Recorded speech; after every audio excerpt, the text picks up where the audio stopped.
Mega parent teacher meeting సందర్భంగా వైఎస్ఆర్ కాంగ్రెస్ పార్టీకి మింగుడు పడని ఒక అద్భుతమైనటువంటి దృశ్యం ఆవిష్కృతమైంది.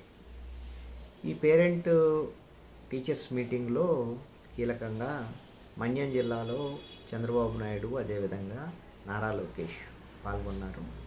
అదేవిధంగా పల్నాడు జిల్లా చిలకలూరుపేటలో డిప్యూటీ సీఎం పవన్ కళ్యాణ్ పాల్గొన్నారు.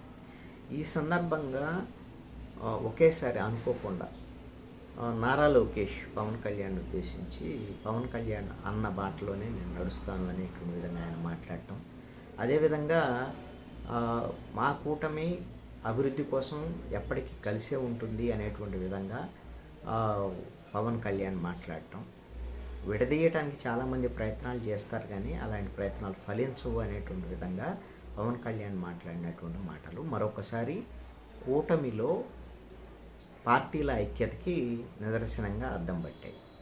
తెలుగుదేశము, జనసేనకు సంబంధించి ఈ రెండు పార్టీల మధ్య విభేదాలు సృష్టించేటువంటి ప్రయత్నాలు వైఎస్ఆర్ కాంగ్రెస్ పార్టీ పదే పదే చేస్తూ వస్తున్నటువంటి విషయం తెలిసిందే.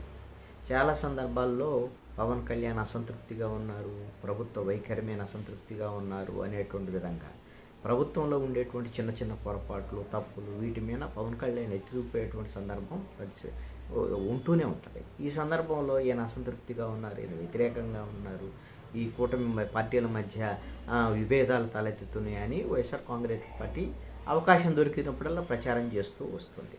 కానీ పవన్ కళ్యాణ్ పదే పదే చెప్తున్నటువంటి అంశం ఏంటి అని అంటే, మేము 15 ఏళ్ల పాటు కలిసి ఉంటాం, ముఖ్యమంత్రిగా చంద్రబాబు నాయుడే ఉంటారు, ఈ బంధం కొనసాగుతూనే ఉంటుందని ఆయన పదే పదే చెప్తున్నారు. దీన్ని ఆసరాగా చేసుకొని వైఎస్ఆర్ కాంగ్రెస్ పార్టీ ఏం చెప్తుంది, 15 ఏళ్ళు పవన్ కళ్యాణ్ వైఎస్ఆర్ కాంగ్రెస్ పార్టీ మీద ఉన్నటువంటి కోపంతోనో లేదా దీంతోనో తెలుగుదేశం పార్టీకి అంటగవుతున్నారు, తెలుగుదేశం పార్టీ జెండా మోస్తున్నారు, ఒంటరిగా పోటీ చేసేటువంటి ధైర్యం లేదు పవన్ కళ్యాణ్కి అనేటువంటి విధంగా వైఎస్ఆర్ కాంగ్రెస్ పార్టీ వాళ్ళు ప్రచారం చేస్తూ వచ్చారు. అదేవిధంగా మొన్న బాలకృష్ణ చిరంజీవి మీద అసెంబ్లీలో మాట్లాడినటువంటి మాటల సందర్భంలో కూడా పవన్ కళ్యాణ్ ఎందుకు మాట్లాడటం లేదు, నాగేంద్రబాబు ఎందుకు మాట్లాడటం లేదు, చిరంజీవిని అన్నా కూడా వీళ్ళకి కనీసమైనటువంటి స్పందన లేదు అనేటువంటి విధంగా కొంత రెచ్చగొట్టేటువంటి వ్యాఖ్యలు కూడా చేశారు.